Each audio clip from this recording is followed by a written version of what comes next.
యేసు రక్తం ప్రతి పాపము నుండి విడిపిస్తుంది. యోహాను పత్రిక 1వ అధ్యాయం 7 నుండి 9 వరకు, ఎఫెసీయులకు రాసిన పత్రిక 1వ అధ్యాయం 7వ వచనం. యేసు ప్రభువారు ఆయన రక్తము కార్చాడని చెబుతా ఉన్నాయి వాక్యాలు.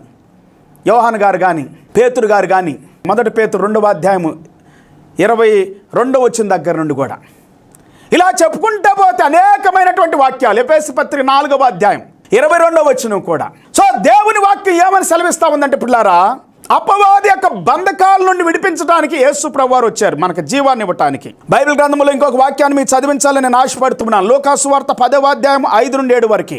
Luke chapter 10 verse 5 through 7. మీరు ఏ ఇంటినైనాను ప్రవేశించినప్పుడు ఈ ఇంటికి సమాధానం కలుగుగా కానీ మొదట చెప్పుడి అనుంది బైబిల్లో. ప్రతి ఇంటికి, ప్రతి గృహానికి, ప్రతి వ్యక్తికి ఈ దినాల్లో సమాధానం ఉండట్లేదు పిల్లారా.